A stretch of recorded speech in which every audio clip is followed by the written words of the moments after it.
Buenos días, mis hermanos y mis hermanas. ¿Cómo están todos hoy? Vamos a orar. Empezamos en oración y después nos vamos a saludar. Padre Celestial, te damos gracias, Padre, otra vez en el nombre de nuestro Salvador Jesucristo. Te damos gracias que tu Espíritu Santo está aquí obrando ahora mismo en nuestros corazones. Y Dios, nuestro deseo es seguir en esta obra, Señor. Nuestro deseo es que tú nos hables directamente, Señor, a nuestros corazones, en nuestras situaciones. Tú sabes exactamente las cosas que estamos pasando. Padre, te pido que remuevas la confusión. Padre, que remuevas todas las distracciones ahora mismo del enemigo. Señor, que tu Espíritu Santo nos dé entendimiento de tu palabra. Y Señor, que nos des un corazón que no solamente entiende, pero que está dispuesto a obedecer la palabra de Dios y lo que tú nos vas a enseñar hoy. Entonces te doy gracias por darnos esta oportunidad. Te pido, Padre, que me des las palabras apropiadas, que me des tu unción y tu gracia para poder comunicar efectivamente con tu pueblo tu mensaje para tu gloria. En el nombre de Jesús. Amén. Bueno, vamos a seguir esta semana con Nehemías capítulo 2, desde el versículo 1 hasta el 10. Y el título que le he dado a este mensaje es Donde Dios guía, Dios provee. Ahora, si recuerdan la semana pasada, lo que estudiamos fue la respuesta de este hombre Nehemías, cuando él oyó sobre el sufrimiento del pueblo de Dios y la desolación de Jerusalén. ¿Se acuerdan de la manera en que él respondió?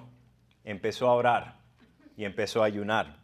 Y acuérdense que este hombre, Nehemías, no era un profeta y no era un sacerdote, era un patriota.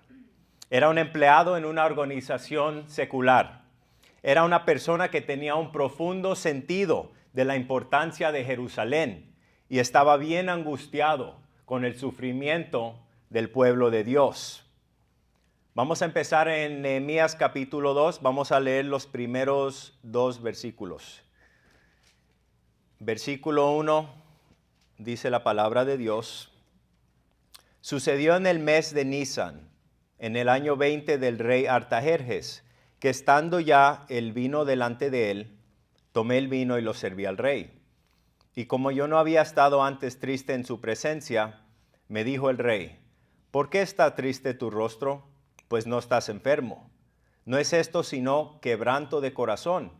Entonces temí en gran manera. Vamos a mirar varias cosas en estos primeros 2 versículos. Noten lo que dice en el versículo 1. Dice que esto sucedió en el mes de Nisan.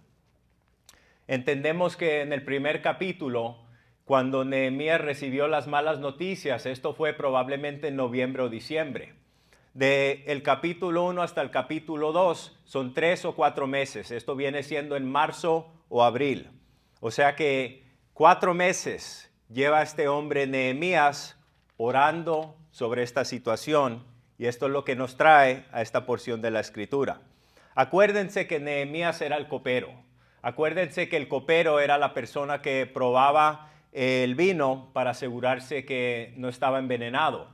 Y obviamente durante esos 4 meses, siendo el copero, él tuvo muchas oportunidades para estar ante el rey, pero él pudo controlar sus emociones. Pero en esta ocasión específica, fíjense lo que dice nuestro pasaje. El rey le dice, Nehemías dice, y como yo no había estado antes triste en su presencia, me dice el rey, ¿por qué está triste tu rostro? Pues no estás enfermo. No es esto sino quebranto de corazón. Cuando estudiamos la historia de los reyes de Persia, entendemos que enseñar este tipo de emoción delante de un rey era algo muy peligroso, porque para ellos la felicidad del siervo reflejaba el bienestar que producía el rey por su destreza administrativa. Cuando dice Nehemías que temí en gran manera, también vemos esta emoción cuando estudiamos el libro La historia de Esther. ¿Se acuerdan cuando Mardoqueo le dijo a ella que se presente ante el rey? Vamos a mirar un momento Esther capítulo 4, versículo 11. Y esto es lo que dice sobre esa situación. Todos los servidores del rey y el pueblo de las provincias del reino saben que para cualquier hombre o mujer que sin ser invitado por el rey, se acerca a él en el patio interior, hay una sola ley, la pena de muerte. La única excepción es que el rey, extendiendo su cetro de oro, le perdone la vida. Y también fíjense cuando dice el rey, ¿por qué está triste tu rostro? Pues no estás enfermo. No es esto sino quebranto de corazón. Vamos a enfocarnos en eso por un momento. El primer punto que quiero hacer con ustedes, familia, a veces el sufrimiento de nuestra familia puede causarnos quebranto de corazón y mucho dolor y tristeza. ¿Sí o no?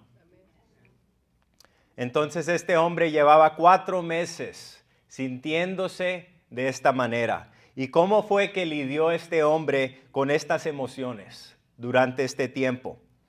Sabemos, porque estudiamos el capítulo 1, sabemos el carácter de este hombre, sabemos que era una persona que ayunaba y sabemos que era un hombre de oración.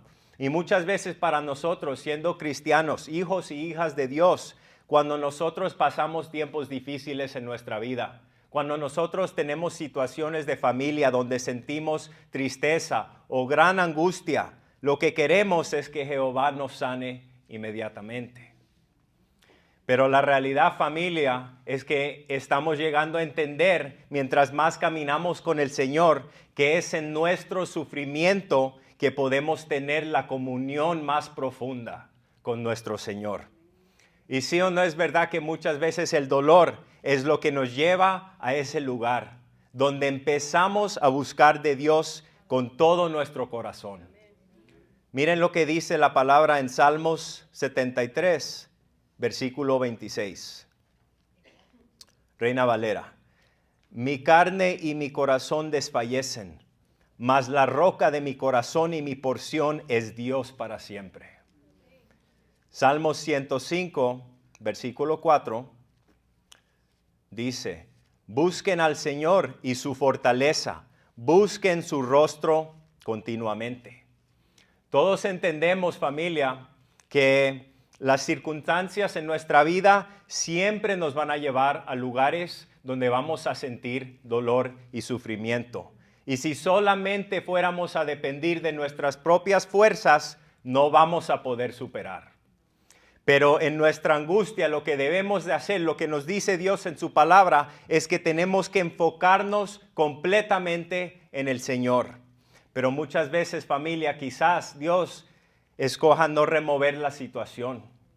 Pero Jehová en esos puntos nos da la gracia y la sabiduría que necesitamos para seguir hacia adelante. Y por eso, familia, es que nosotros cantamos la canción y decimos, grande es tu fidelidad.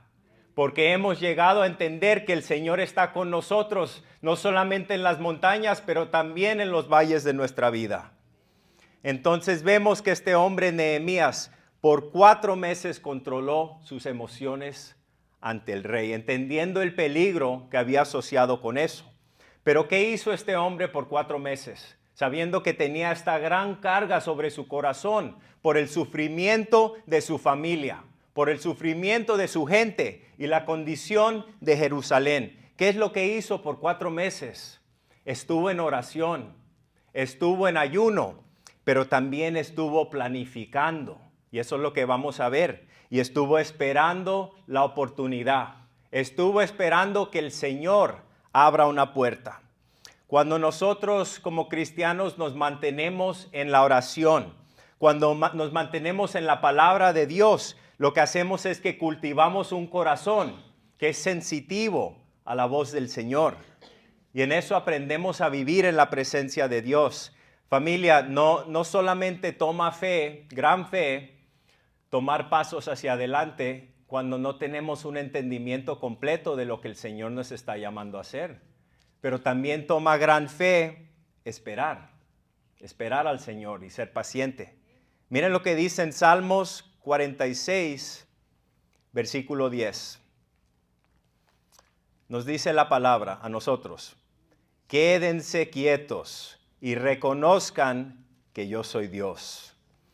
Cuando nosotros decidimos esperar al Señor en nuestra oración, cuando decidimos que vamos a seguir clamando que vamos a seguir buscando de la presencia de Dios. Eso no es nosotros, eso no es que estamos perdiendo el tiempo. Eso es una inversión de nuestro tiempo. Y muchas veces lo que el Señor está haciendo en esos tiempos donde hay que esperar es que Dios te está preparando a ti, tanto como a tus circunstancias, para que los propósitos de Dios se cumplan en tu vida.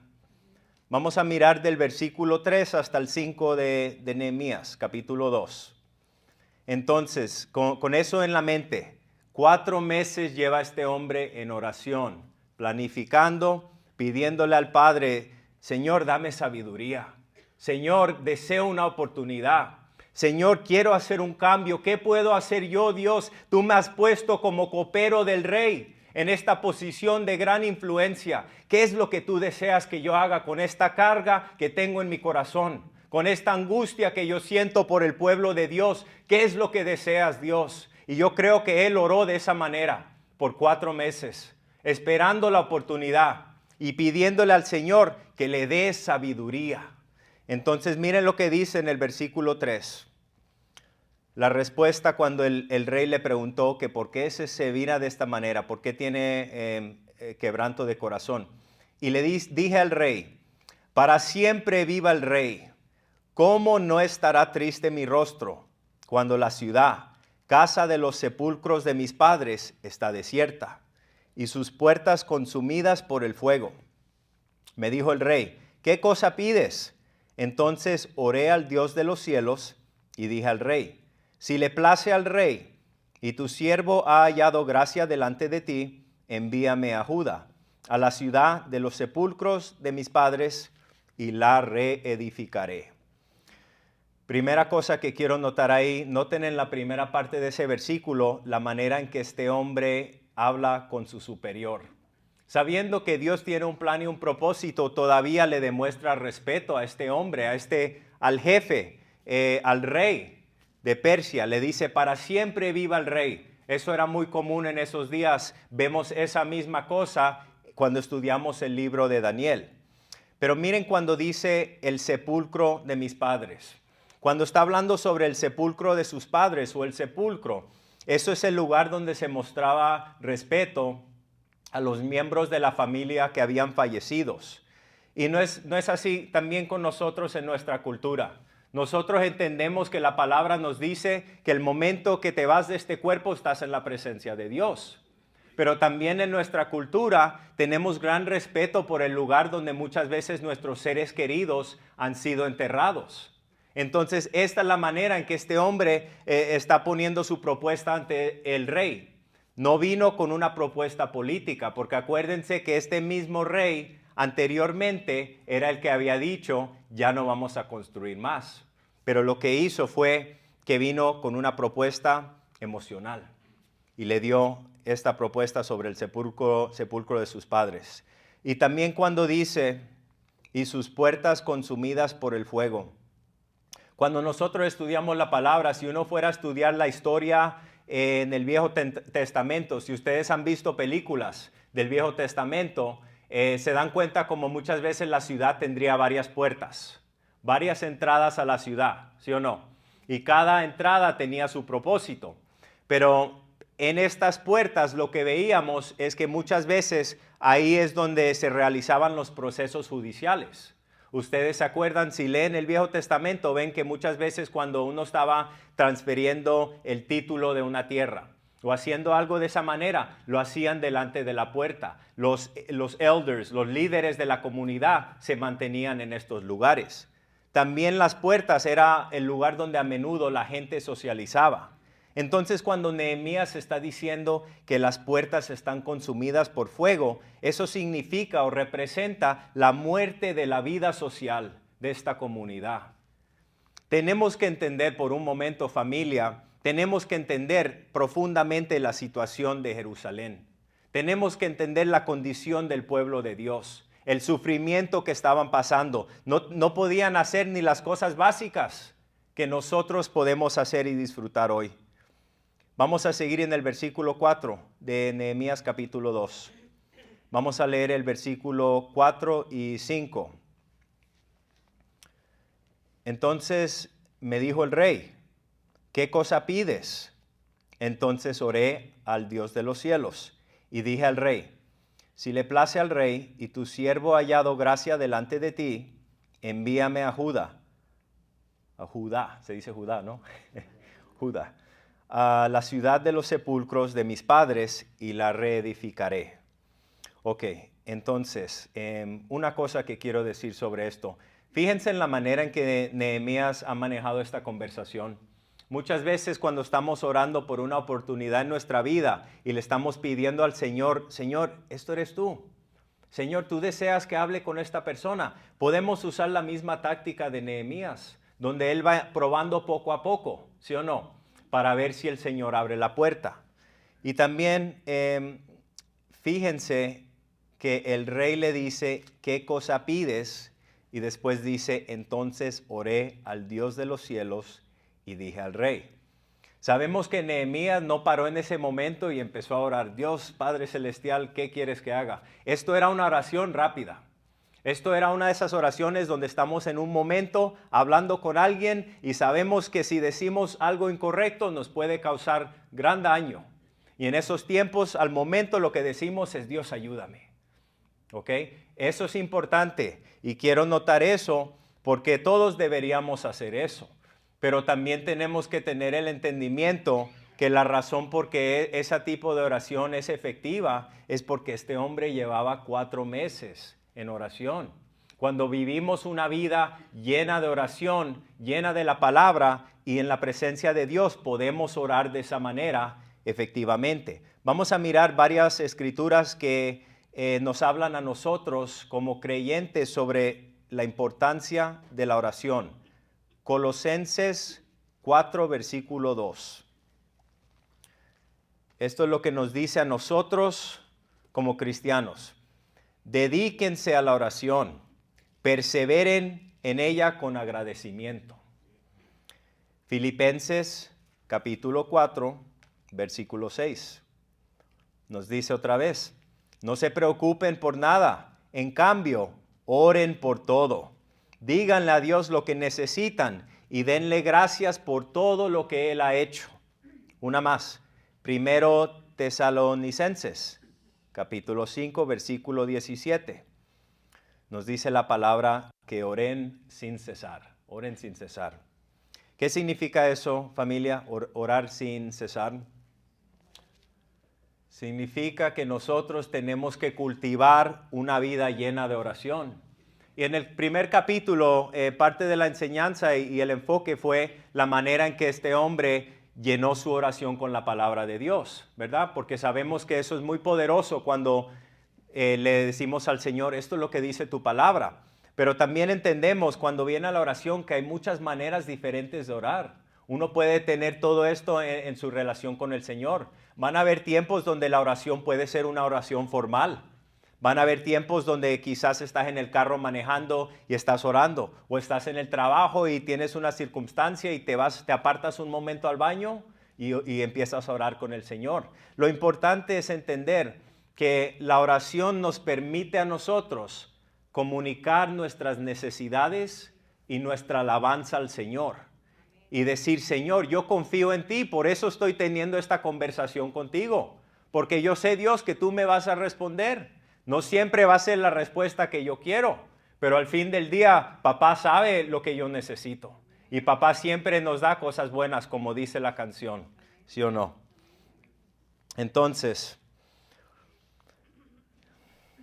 vamos a mirar varios ejemplos. Cuando viene a la oración, familia, y a tomarnos el tiempo con la oración, es importante. Todos tenemos cosas grandes en nuestra vida, decisiones grandes, sean con el trabajo, sean con cosas diferentes, donde de verdad como cristianos necesitamos el favor de Dios y necesitamos la sabiduría que Dios nos provee. Entonces tenemos que dedicarnos a eso, a ser un pueblo de oración, un pueblo que está dispuesto a buscar y esperar hasta que oigamos del Señor. Antes de empezar un ministerio, tenemos que estar en oración.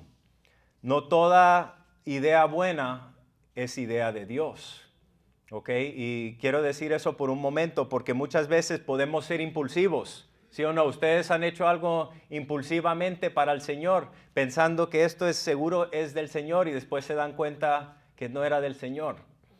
Y muchas veces podemos hacer cosas buenas.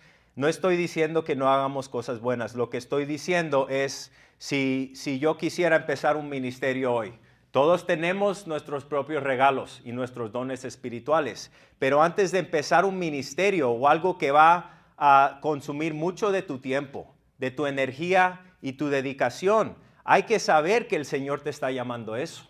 Hay que tener ese entendimiento. Muchas veces el Señor nos está diciendo, quiero que ores por esta cosa, pero no siempre nos está diciendo, quiero que tú participes en esta cosa. Por eso tenemos que esperar y buscar sabiduría.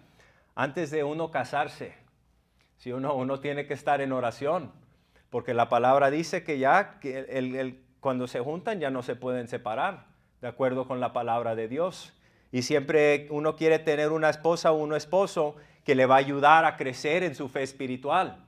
Entonces es importante si hoy en día eres soltero o soltera, es una cosa buena querer un esposo o una esposa, pero siempre buscando al Señor y pidiéndole al Señor que te traiga a alguien que ama al Señor. Eso es lo más importante, familia. No es la manera en que alguien se ve, no es el billete que ellos tienen, porque al fin del día esas cosas no te van a traer felicidad que vas a poder preservar. La única cosa que te va a traer felicidad en esa relación, si tienes una relación así, es que esa persona sea una persona que alaba al Señor y que te dirija en eso. También, familia, antes de empezar un negocio, importante, ¿no? Si nos vamos a dedicar a estas cosas, y yo siendo cristiano, entiendo que el Señor quiere ser parte de todo aspecto de mi vida. No solamente cuando venimos a la iglesia los miércoles y los domingos, el Señor quiere ser parte de mi día diariamente. Y la palabra dice que si lo buscamos y en todas nuestras maneras lo buscamos, que Él dirige nuestros caminos. Entonces, antes de hacer cualquier cambio grande en nuestra vida, tenemos que ser un pueblo dedicado a la oración. Y quiero decir una cosa más sobre esta carga. Sé que hemos estado viendo la carga que Nehemías tenía en su corazón, ¿no? El sufrimiento que él estaba pasando por una gente que ni siquiera estaban en su proximidad, pero tenía un corazón por Dios. Y quiero decir algo sobre eso. Hay veces que nosotros podemos estar pasando algo, un tiempo donde quizás una situación familiar o algo que nos está pasando en la vida a nosotros o a alguien más nos causa gran sufrimiento. Y lo que quiero decir sobre eso es que hay veces donde el Señor no te va a liberar de ese sufrimiento y el Señor no te va a liberar completamente de esa angustia. Y si esa es la situación, es muy probable que es el Señor mismo que te ha puesto esa carga sobre tu corazón. Y la razón por qué el Señor hace eso, como en el ejemplo de Nehemías, es porque lo estaba preparando para su misión. Entonces, familia, hay muchas veces donde tenemos una situación familiar y quizás Dios quiere usarte a ti para traer un cambio en esa situación. Entonces, la pregunta que les haría esta mañana sobre eso, ¿están dispuestos? ¿Están dispuestos a ser parte de lo que Dios quiera hacer en su vida o en su familia o en su iglesia? Siempre hay sacrificio. Siempre nos cuesta algo hacer las obras del Señor. Siempre significa que si nos dedicamos a esto, quizás no vamos a poder hacer ciertas cosas. Pero familia, siempre vale la pena. No hay nada que satisface más que poder hacer un cambio espiritual en la vida de otra gente, ¿no? Y darse uno a Dios completamente y decir, Dios, como decía la canción, esta es mi vida, Dios, y te la traigo a ti como una ofrenda, Señor, que se haga tu voluntad en mi vida. Y no sé, familia, qué tipo de vidas han vivido usted, pero yo viví la mayoría de mi vida sin Cristo. La mayoría de mi vida. Entonces yo entiendo lo que el mundo tiene que ofrecer. Yo entiendo los placeres de la carne. Yo entiendo el pecado, pero también entiendo que esas cosas nunca me satisfacieron. Esas cosas nunca me llevaron a un punto donde dije, estoy feliz. Si acaso eso lo lleva a uno a un lugar donde se deprime, un lugar donde se siente completamente vacío, un lugar donde diariamente sigues buscando una cosa que nunca te va a traer el placer, ¿sí o no? Pero el que conoce a Jehová entiende que Jehová te trae una paz y un placer, y Jehová te renueva la mente, y Jehová te cambia la vida. Eso es lo que deseamos, y por esa razón estamos aquí hoy, porque sabemos y entendemos que necesitamos a nuestro Padre, necesitamos a nuestro Dios. Entonces, si Dios te pone a ti una carga en tu vida, y uno clama y dice, Señor, ¿por qué estoy pasando este sufrimiento? Señor, ¿por qué me siento de esta manera? Les digo de experiencia y basado en lo que dice la palabra, algunas veces el Señor nos quiere mover de un lugar espiritual a otro. Algunas veces el Señor está obrando en nuestro corazón y no es que quiera remover esa situación, pero quiere que nosotros participemos en eso. Por favor, tomen eso en cuenta. Si están pasando algo, pregúntele al Señor qué es lo que Él desea hacer con esa carga que tienen en sus corazones. Hay un balance en nuestra vida y esto es lo que vemos en este pasaje. Cuando viene a nosotros siendo creyentes y diciendo que el Señor es soberano, ¿verdad? Porque entendemos que el Señor obra y el Señor hace las cosas que Él quiere hacer y Él puede usar a cualquier persona que Él desee para hacer lo que Él quiera. Pero el entendimiento que tenemos sobre la soberanía de Dios, eso nos lleva a nosotros a la oración. Empezamos a orar. Pero también tenemos una responsabilidad como seres humanos. Y eso nos lleva a un lugar donde empezamos a planificar. Una planificación reflexiva. Les voy a enseñar. Miren en Proverbios capítulo 21, versículo 1. Nos dice aquí que como canales de agua es el corazón del rey en la mano del Señor, y Él lo dirige donde le place. Me encanta ese proverbio, familia, porque eso nos trae gran paz. Tenemos un entendimiento que el Señor puede obrar en el corazón de cualquier rey y cualquier persona que está en autoridad. Entonces podemos descansar en eso. Y miren lo que dice en Proverbios capítulo 16, versículo 1. Esto es cuando viene a la responsabilidad humana. Dice, del hombre es hacer planes en el corazón, de Jehová es poner la respuesta en la lengua. Entonces tenemos que ser balanceados. Uno puede orar por meses, pero también tiene uno que participar. Tiene que empezar a hacer planes, tiene que uno ser responsable. Y después cuando el Señor abra la puerta, empezamos a movernos hacia adelante. Noten en estos próximos versículos, del versículo 6 hasta el 8, de Nehemías capítulo 2. Noten el detalle de su petición. Nehemías oró, lo planificó y esperó que Jehová abra la puerta. Dice en el versículo 6, entonces el rey me dijo, y la reina estaba sentada junto a él, ¿cuánto durará tu viaje y cuándo volverás? Y agradó al rey enviarme, después de que yo le señalé tiempo. Además dije al rey, si le place al rey, que se me den cartas para los gobernadores al otro lado del río, para que me franqueen el paso hasta que llegue a Judá. Y carta para Asaph, guarda del bosque del rey, para que me dé madera para enmaderar las puertas del palacio de la casa y para el muro de la ciudad y la casa en que yo estaré. Y me lo concedió el rey según la benéfica mano de mi Dios sobre mí. Entonces vamos a mirar varias cosas en estos versículos. Fíjense en el versículo 6 lo que dice. Dice que la reina estaba sentada junto a él. Interesante que decidieron incluir eso ahí, que la reina estaba sentada junto a él. Cuando uno estudia las leyes y la cultura de la gente de Persia, entendemos que la reina usualmente no aparecía, si era un banquete formal. Entonces probablemente esta situación era una ocasión privada. Pero acuérdense la historia de Esther. Acuérdense de la influencia que tuvo esta reina Esther en la vida del rey. Quizás en parte esta decisión que hizo el rey tenía que ver con la influencia de esta reina. Solamente voy a decir una cosa sobre eso. Nunca subestimes el poder de la influencia de una mujer. ¿Ok?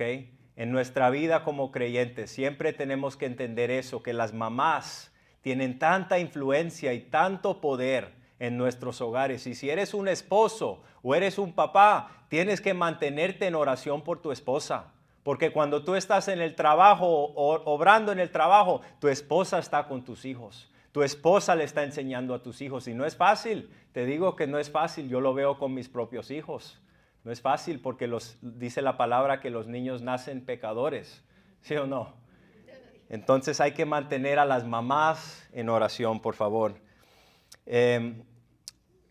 Cuando nos fijamos en esta conversación, familia, si se dan cuenta la manera en que este hombre empezó la conversación y la manera en que el rey le ha respondido, lo que esto nos da la impresión es que quizás el carácter de este hombre, Nehemías, quizás las calidades de este hombre le habían ganado el derecho a hablar con este rey. Punto número 2 que quiero hacer. Cuando nosotros vivimos una vida enfocada en Dios, el carácter que Dios empieza a producir en nosotros muchas veces nos da favor con nuestro jefe en el trabajo. ¿Cuántos de ustedes trabajan en un trabajo secular? La mayoría. ¿O todos trabajan en la iglesia? La mayoría de nosotros trabajamos en un trabajo que no es cristiano, ¿sí o no? Y usualmente trabajamos de 40 a 60 horas, dependiendo qué tipo de horario tienes. Pero ¿han pensado eso ustedes? Que pasamos casi todo nuestro tiempo durante la semana en un trabajo secular. No en la iglesia, es en un trabajo secular. Por eso es tan importante que nosotros, siendo cristianos, reflejemos a Cristo en nuestra vida diaria. Miren lo que dice en Colosenses capítulo 3, versículo 23. Nos dice a nosotros como cristianos: todo lo que hagan, háganlo de corazón, como para el Señor y no para los hombres. ¿Quién ha tenido un jefe difícil en el trabajo? Un jefe que no es justo, un jefe que te trata mal, ¿sí o no? Y es muy fácil en nuestra propia fuerza decir: yo no voy a hacer esto, yo no voy a trabajar duro para este hombre, la manera en que él me trata, me maltratan, no me tratan con respeto. Pero la palabra de Dios nos recuerda a nosotros que nuestro jefe es Jehová, ¿ok? Y que la manera en que nosotros obramos en nuestro trabajo es una reflexión de la fe que tenemos en Dios. Entonces, obviamente, si están teniendo esa situación, que yo también la he tenido, no les estoy diciendo que es fácil, es difícil. Y muchas veces tenemos que clamar al Señor y pedirle al Señor que obre en el corazón de esa persona, de ese jefe que no es justo. Pero también, Señor, ayúdame a mí. Siendo cristiano, ayúdame a mí para que yo pueda responder en esta situación de una manera que te honre a ti. Porque el Señor es el juez, yo no soy el juez. Hay que acordarse de eso. Y acuérdense, familia, como hemos hablado antes, que nosotros somos embajadores de Cristo. Y nuestro trabajo en la obra secular debe ser un trabajo de alta calidad. Y no importa, familia, lo que sea tu rol o tu posición, no importa. Cada uno de nosotros puede impactar el lugar de trabajo. Si nos comprometemos a glorificar a Dios con un trabajo de alta calidad. Hubo un hombre llamado Charles Stanley, y esto es lo que dijo una vez. Dijo que un mayor obstáculo para la efectividad de compartir el evangelio es cuando actuamos de una manera en la iglesia y de otra manera en el trabajo. Entonces, la manera en que nosotros actuamos refleja lo que en realidad creemos.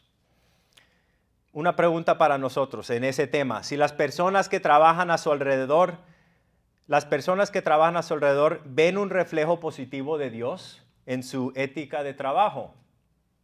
Ese es nuestro deseo, que la gente vea al Señor en nosotros. La segunda cosa que quiero compartir con ustedes, cuando viene al Señor obrando en nosotros y el Señor produciendo calidades que lo reflejan a Él en nuestra vida, es la calidad de ser honesto, la calidad de ser una persona que es digno de confianza. Había un hombre que se llamaba Thomas Stanley, y este hombre escribió un libro llamado En la mente de un millonario. Entonces lo que este hombre hizo fue que entrevistó a 733 millonarios. Y lo que hizo fue que les pidió a esta gente, les dijo, denme 30 razones que les ayudó a llegar a este nivel de éxito. ¿Y saben qué fue la cosa primaria que respondieron estos 733 millonarios? El atributo número 1 que contribuyó a su éxito fue ser honesto con la gente. Integridad. En otras palabras, lo que estamos viendo aquí es que la integridad, la honestidad, no solamente es un mandato bíblico, pero también es fundamental para nosotros tener éxito en la vida. Miren lo que dice en Proverbios capítulo 11, versículo 13. Nos dice la palabra que la gente chismosa revela los secretos, la gente confiable es discreta. Ya no voy a decir nada más sobre eso. Entonces, ¿qué debemos de hacer, familia? En el trabajo debemos ser honestos, debemos dar un día completo del trabajo. Si son 8 horas, vamos a darle 8 horas con todo lo que tenemos, porque al fin del día es para Jehová, no es para este hombre o esta persona. La tercera cosa que quería compartir sobre este tema, el cristiano, mientras más estamos en la palabra, mientras más estamos en oración y en un lugar de alabanza caminando con el Señor, empezamos a ser una gente que trata a otra gente con respeto. Y no siempre se merece la gente nuestro respeto, pero empezamos a aprender que el Señor quiere que respetemos a la gente. Miren lo que dice Efesios capítulo 4, versículo 29. Y esto habla sobre el respeto que debemos demostrar en la manera en que hablamos con la gente, siempre asegurándonos que nuestras palabras edifiquen a la gente. Efesios 4:29 nos dice, no empleen un lenguaje grosero ni ofensivo, que todo lo que digan sea bueno y útil, al fin de que sus palabras resulten de estímulo para quienes la oigan. Otra versión dice que sus palabras impartan gracia. Y entendemos que la palabra gracia en nuestra relación con Dios significa que Dios nos da algo que no nos merecemos. Y eso es lo que nos está enseñando este pasaje aquí. Nos está diciendo que como cristianos no debemos de hablar con groserías o no deben salir cosas de nuestra boca que no le traen honor y gloria al Señor.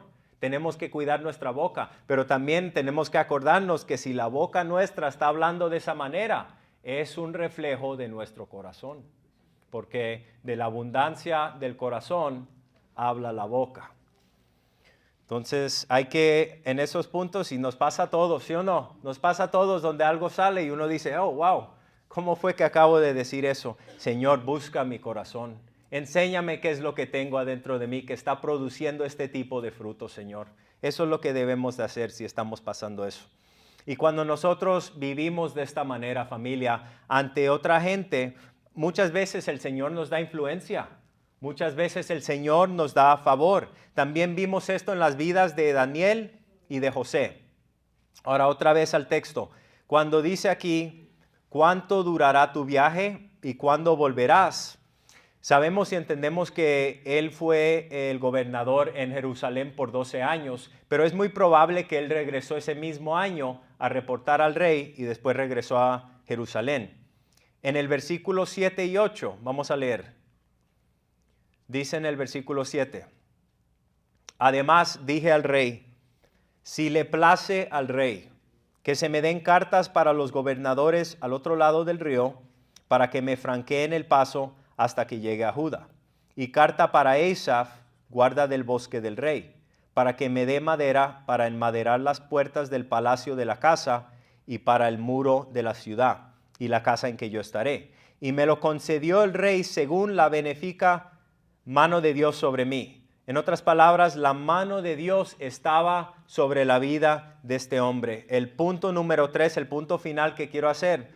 Cuando estás viviendo el plan de Dios para tu vida, podrás disfrutar plenamente del favor de Dios.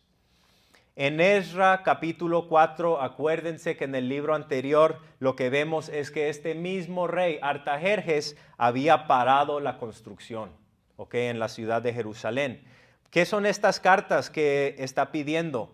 Estas cartas son muy importantes porque el viaje desde Susa hasta Jerusalén eran aproximadamente 3 meses.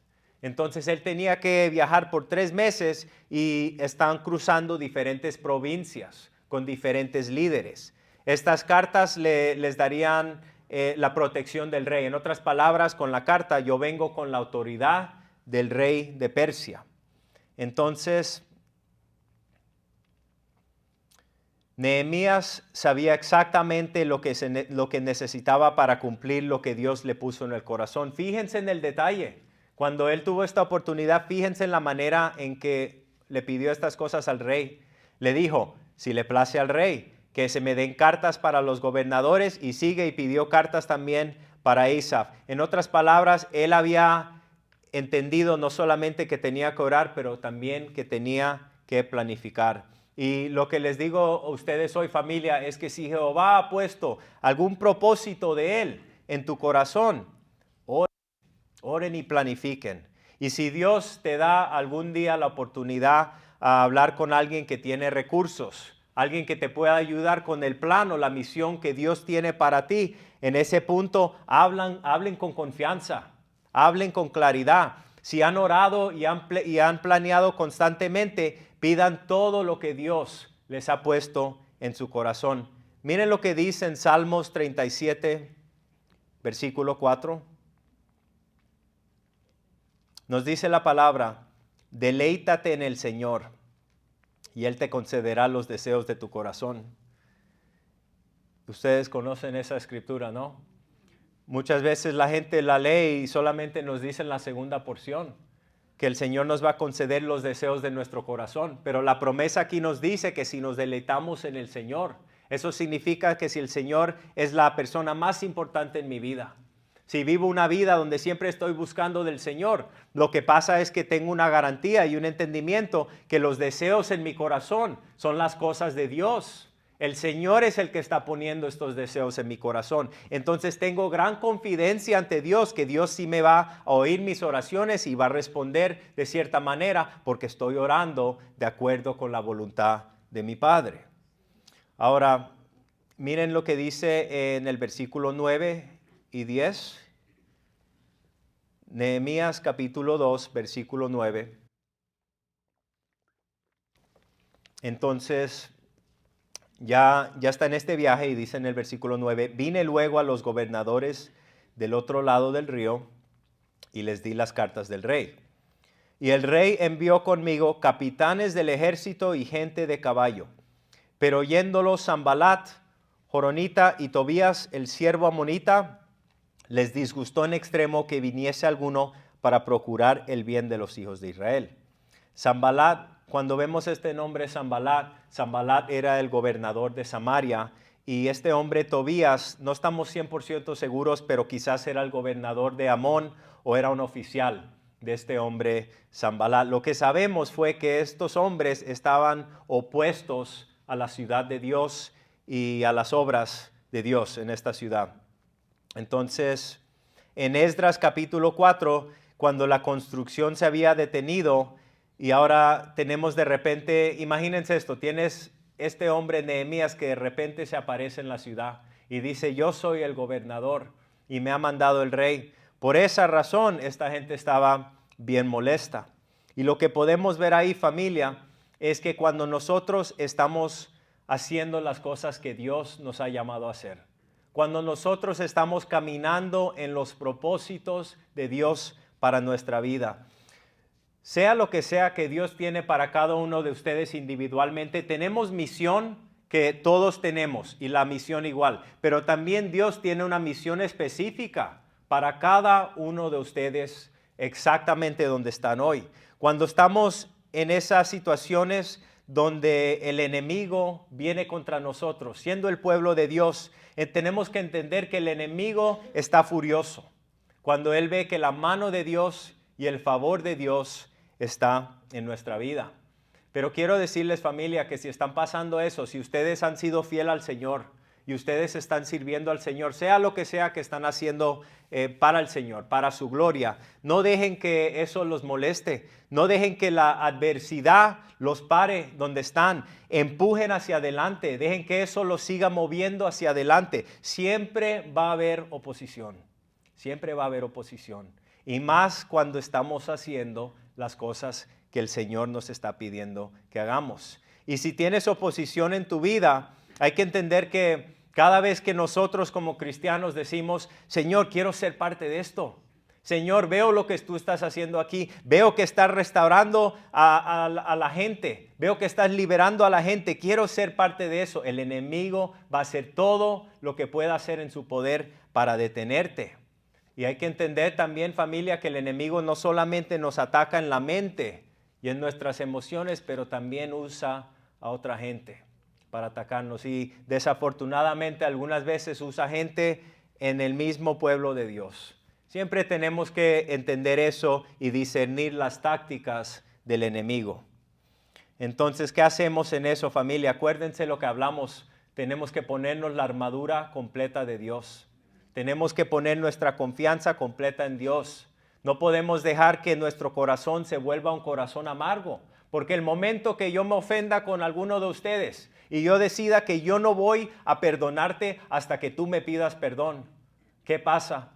¿Qué pasa en mi relación con Dios en ese punto? Me desconecto del Señor, ¿verdad? Porque el Señor dice que yo como cristiano debo perdonar, que debo permitir que Dios sea el juez. Yo no soy el juez. ¿Quién soy yo para juzgar a mi hermano que quizás está ofendido conmigo cuando tengo un entendimiento de las cosas que yo he hecho en mi vida? Pero no, en vez de estar ofendido y mantenerme en ese lugar donde mi corazón se vuelve amargo, voy a decir, Señor, ayúdale a mi hermano. Y si tú abres una puerta y tú provees oportunidad donde yo pueda hablar con este hermano, Señor, ayúdame a tener las palabras apropiadas para que podamos estar bien yo con él. Porque la palabra nos dice que si tu hermano está ofendido contigo, antes de tú traer tu ofrenda ante Dios, debes de ir y hacer la paz con tu hermano. No dice que si tú estás ofendido, dice si tu hermano está ofendido. Y siempre van a haber gente en nuestra familia espiritual, gente en nuestra familia normal que nos van a ofender. Eso es parte de la vida, ¿no? Eso es parte de la vida, pero tenemos que entender que el Señor nos ha dado recursos para trabajar con esto. Y sí o no es verdad que cuando le decimos al Señor, Señor, tú eres el juez. Señor, estoy ofendido con esta persona. Lo que ellos me hicieron es incorrecto. Pero Dios, tú eres el juez y te doy el derecho de ser el juez. Te doy esta amargura en mi corazón. No la quiero, Señor. Y el Señor nos libera. El Señor nos libera. Si hoy en día estás pasando eso, quiero que sepas que no es la voluntad del Señor que te mantengas en ese lugar. El Señor quiere liberarte hoy. Si tienes amargura en el corazón, dice la palabra en Hebreos que la raíz de amargura no solamente te afecta a ti, pero afecta tus relaciones con tu familia, con tus niños, con tus seres queridos, con tu iglesia. Muy importante, familia, que no permitamos que el pecado tome raíz en nuestro corazón. Entonces, nos mantenemos firmes. ¿Qué hacemos en los ataques? Nos mantenemos firmes y nos mantenemos enfocados en la misión que Dios tiene para nosotros. Sabemos que Dios es fiel. Sabemos que nos toca seguir caminando por fe y mantener nuestros ojos en Él. En conclusión, Dios nos ha llamado a todos, a cada uno de nosotros aquí, a llamar a los hombres de las tinieblas a su maravillosa luz. Y ahora no puedes dejar de hablar de algo que te apasiona. Si a ti te apasiona el deporte, eso te va a surgir. No es necesario que nadie te pida que hables de tu equipo, ¿sí o no? Eso va a ser algo que te sube natural. Pero Pablo dice que conociendo el temor de Dios, convencemos a los hombres. Y él dice que es el amor de Cristo que nos controla. Esto es algo apasionado, familia. Deleítate en el Señor, deleítense en el Señor y permitan que el Señor los llene con su fuego apasionado. Entonces, ¿qué puedes hacer hoy? Justo donde estás, para reconstruir lo que el enemigo ha destruido en tu familia y en tu iglesia. ¿Cómo te está llamando Dios a ti a participar en lo que Dios está haciendo en estos últimos días. Familia, ¿ustedes creen que Jesús viene pronto? El Señor viene pronto. Y pronto llega nuestro día de salvación, donde vamos a mirar hacia arriba y vamos a ver al Señor cara a cara y vamos a entrar a la gloria. Y hoy es el día, familia. Ya es el tiempo que nos despertemos como el pueblo de Dios y que hagamos las cosas que tienen valor espiritual.